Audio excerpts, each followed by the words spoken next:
Hey y'all, hey, we are back for another review. We are on SISTAS, Season 7, Episode 12. We are back from the mid-season finale, so we're just going to get right into the review.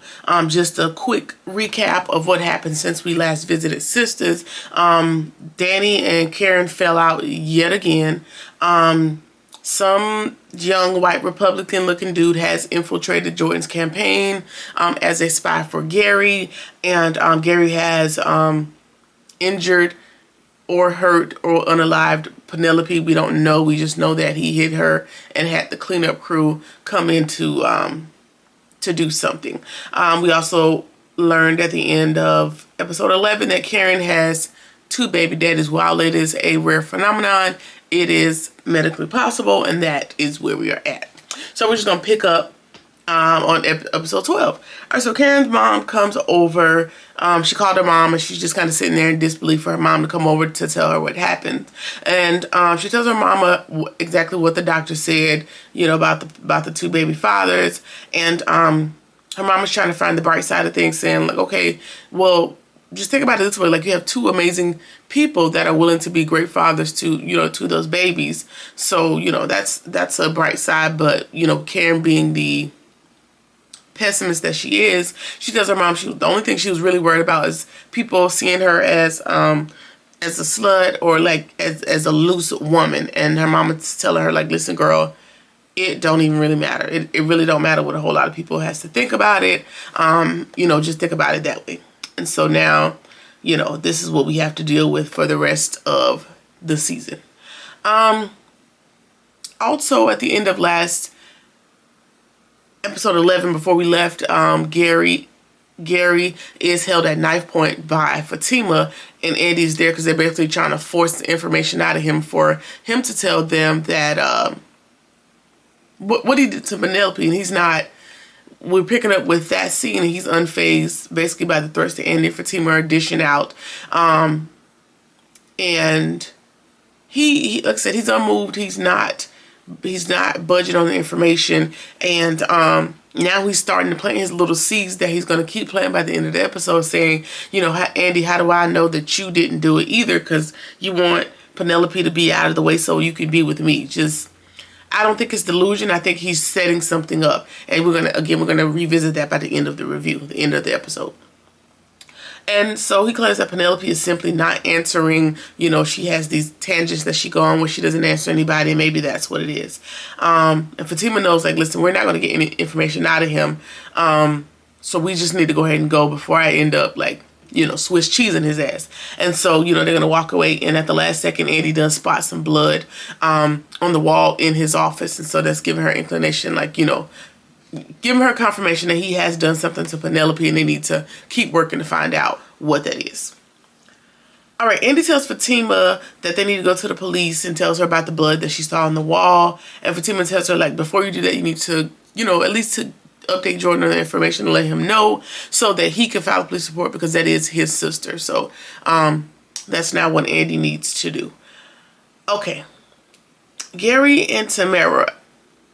Before we went to mid-season finale, those 2 have been knocking boots and whatever, just pissing me off. But it turns out they're still, you know, gallivanting and doing whatever it is that they think they're big and bad enough to do. So they're kind of sending dirty takes back and forth, and Hayden appears to be none the wiser. And Hayden and Tamara were about to have dinner, and Miss Willis calls in a panic saying, you know, I've been trying to call Andy, but I can't get in touch with her. You and her both need to meet with me immediately. And so now he has to run out, taking his attention away from Tamara yet again, and she's texting Gary saying, you know, hey, I'm on the way. So she's going to go to his office and kind of get a little tune-up, you know, that she's not going to be able to get from Hayden because he is, you know, out chasing after Miss Willis, trying to get this divorce thing settled. Okay. Andy calls Jordan, you know, to update him on what she's found out. However, he's out of town for some political coalition thingamajig or something or another. And so she has to wait until he gets back home to kind of let him in on what's happening with his sister. All right. Andy tells Fatima that she still hasn't heard from Penelope and that she couldn't tell Jordan because he's out of town. She didn't want to put that on him right now. But she also starts to internalize some of this stuff and thinks that all of this is her fault, because she pushed Penelope. She pushed to get the information about Gary. She pushed Penelope to make the steps to leave him. And for 2 minutes, to like, listen, it don't matter, how we got here or whatever it is. You need to realize that Gary is just an inherently terrible ass person, and that has absolutely nothing to do with you. If it wasn't you, it would have been somebody else. So don't take that on yourself. And then she tells her, like, listen, you should have let me cut him. Like, you really should have let me poke his ass, but whatever. We're here now, and this is what we got to deal with. Hayden comes to Andy's office to gloat because he took the emergency meeting, the impromptu meeting with Miss Willis, and didn't bother calling to let her know or anything about it. And now Miss Marie's going to call her and read her rights. And so Miss Marie calls her and does just that, reads her rights and threatens to fire her as co-counsel if she doesn't pull her personal issues together enough to, get her through her divorce proceedings. So now that's what so on top of everything else that's happening, she has to tread lightly with Miss Willis because she's kind of been slipping in that aspect.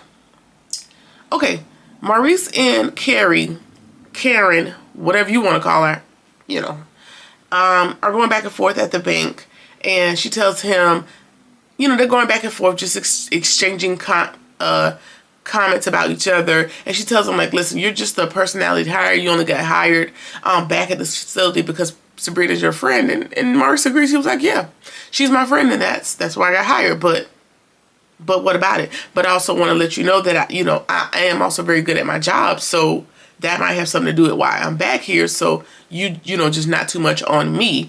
And Sabrina rushes out to figure out what the uproar is about, and it appears to be over a missing Diet Pepsi or Coke or whatever, white women tend to drink. That's what they're going to blows about. Almost coming to blows about. It is a missing soda. And we'll find out, a little bit later in the episode what happened with the mystery soda, but that's where that scene wrapped up. Okay. Pam is talking to Trey. Mr. Trey appears to be the resident handyman at the shop now. He's building things, putting stuff up, all that good stuff. And so he's hanging around. And, him and Pam are just small talking. And Pam tells her that her hair products are really booming. She can barely keep up with the production. And so, I guess that's a good thing for Pam. She has something that is her own. And I guess, she's selling it out of the shop now. And, things are picking up. And now she has her own business to tend to. We hope. All right. I forgot his name, but Danny's boyfriend, that guy, asked her to watch the kids for tonight. He has some kind of meeting with some overseas execs, and he can't get out of it. His aunt is usually his babysitter. However, she's on a bingo trip, child, and she can't be bothered. And so he needs a favor, and she says yes, but it was a very hesitant, it was a reluctant yes, but now she's going to be on kid duty for that afternoon until he's done with his meeting. So we'll talk about how that goes. Maurice is in Sabrina's office, and she's kind of like scolded him a little bit. She's like, listen, the block is already hot. Like, people are already talking about, us or me hiring you back just because you're my friend or whatever it is, whatever else it is that people are saying. So I need you to just keep it quiet. Like, don't keep up so much confusion. And she asked him, like, did you take that girl's soda? And he was like, yeah. Something about his blood sugar dropping and him needing the soda. He really didn't. He probably just did it just to piss Carrie off. But anyway, she tells him, like, listen, let's just keep it copacetic for now because the block is hot. There's enough going on. Yeah. Okay. Jordan is at home, and he's trying to get busy. Like, he misses his girl. He's trying to get to the yams, for lack of a better term. But Andy she's uncomfortable. She's uneasy because she has to tell him everything that she knows about Penelope.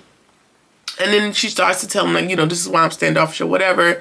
Everything about Penelope. And he freaks out. Like, he freaks out so much that she kind of jumps back because he gets a little bit aggressive.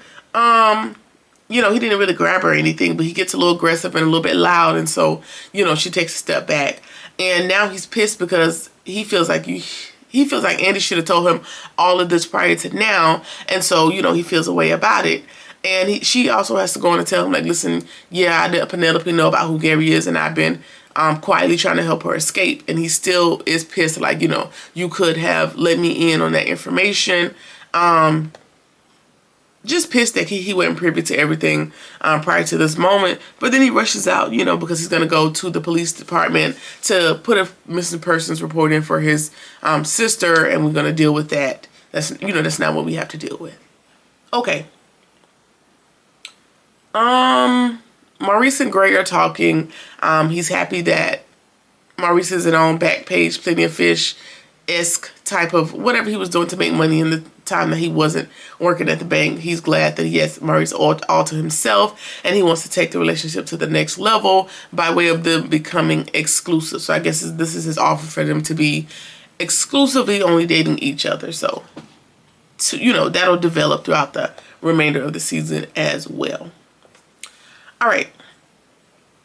Danny shows up after Zach and Fatima finally shows up to Karen's apartment, and she came to talk things out, to apologize to Karen for their latest issue, but she was like, this is way more juicier, so I'd rather just sit here and listen in on what y'all talking about. But in this scene, she also ends up letting it slip that she was the one that advised Zach to take the DNA test, and so now Fatima and Karen are both pissed at Zach because Fatima thought that he decided to do the DNA test on his own. Like, he came to that conclusion on his own, which he didn't tell her otherwise. So, you know, a lie by omission is still a lie, right? And Karen is pissed because she was kind of pissed at Fatima because she thought that Fatima was the one pressuring him to do the DNA test, which in some aspects, yes, but in other aspects, you know, Danny is the one that kind of solidified his thought to go ahead and get it done. So, you know, of course, now Karen and Danny's beef have been renewed, or gets to go on for a little bit longer. And Fatima is kind of pissed as well, but she'll be a little bit more pissed by the end of the episode. Anyway, Erin finally shows up, and she tells both of them, like, listen, both of y'all the fathers. It's rare, but both of y'all the daddies. Each one of y'all got your own baby. Congratulations. Everyone looks confused, and, you know, we're all kind of speechless as to how this happened, but we know how it happened. Like, she slept with both of y'all in a short time frame. Ovulation, science, yippee.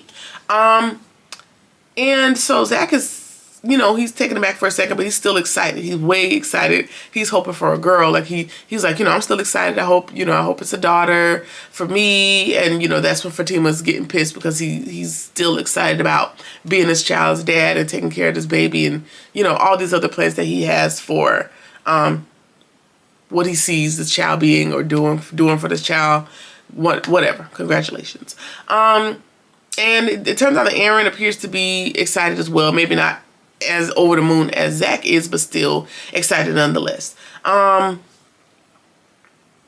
Karen warns Danny, like, listen, don't say nothing to the girls. Like, everybody in this room are the only people that knows. Like, and you know, she has this thing on her mind now where she's worried about people thinking less of her and thinking her as loose because her twins has two different fathers or whatever. So I'm sure that has something to do with why she doesn't want the information to get out. But it's Danny. It's gonna get out. It's gonna happen. So we just have to deal with that when it happens. We see Gary. Gary is at the police department, like he's selling out. Like, he is throwing Andy under the bus, like giving very much concerned fiance, saying his fiance is missing and that he really thinks it's Andrea Barnes because she's obsessed with him and she wants her out of the picture. Like, basically trying to point the fingers to Andy to kind of get the hounds off his trail. And, you know, at that moment, Andy and Gary walk up on him and see him at the police station because they were there to do the same thing, you know. And Jordan kind of goes off on Gary. He's losing, like, his political sternness that he normally has, his even keel that he normally has, and basically handing out threats to Gary. And Gary's kind of playing coy, like, oh, whoa, like, let everybody just calm down. Let's just focus on finding Penelope, like, you know, whatever. And the cops are, you know, trying to keep Jordan at bay. And so we see how this is going to go. Like, he's going to try to paint Andy out to be the issue with what's happened to Penelope. Now, what I would like to warn Andy about is being careful, because he bought your condo, penthouse, whatever it is, and I'm sure he knows how to get in there, even though he doesn't come by anymore. You took the key back or whatever. I'm sure he's going to know how to get in. So you should be careful of him not planting evidence in that home. That would be my concern. Also, once Gary leaves the police station, you need to tell them about that blood, because if he didn't see that you saw it, it's probably still back there behind that door, and that's going to give DNA evidence to kind of, lend itself to the fact that Gary did something and not you. Like, you need to be thinking, I know you're a lawyer, but you need to be thinking like a damn criminal. Like, use some street smarts, but we'll see if that ever happens. Okay, and that pretty much wraps up episode 13. We got to set the stage for how the rest of the season's going to go. Sounds like it's going to be, a whole lot of twists and turns as usual. We got some more stuff that we're going to have to get into, because every time I look at Aaron, I think about that lady that showed up at the shop that went off on him. I'm like, there's still something about Aaron that we don't know yet, because we set that up and we haven't gotten to what that lady is talking about. We haven't gotten into what, that lady and who she is, and, that little anger that slipped out of him. So we're going to see how that develops. Either way, in the glimpse into next episode, we see that Gary is just playing, like I said, he's playing the role like, oh my God, we just here for Penelope, like playing real coy. And it would really piss me off too, because I know that that's not your personality. But whatever. We see Aaron and Zach, they're going at it. They just gonna be pissing and pissing each other's off now that we know we have to deal with each other because of these two babies. And we see Danny, let the tea spill out to Sabrina about these two baby daddies. So again, her and Karen are still going to be hating each other for the remainder of the season, I'm sure. All right, so that is it. We are back with the reviews. The shows are coming back on. I'm excited because, I just watch a whole bunch of TV. Either way, what you think about the episode 13. Like, comment, share, subscribe, and we'll talk about it in the comments. I'm sorry, let me know what you think. I'm trying to get my mojo back. Anyway, like, comment, share, subscribe, or whatever it is that you feel like doing, and I'll see you in the next one. Peace.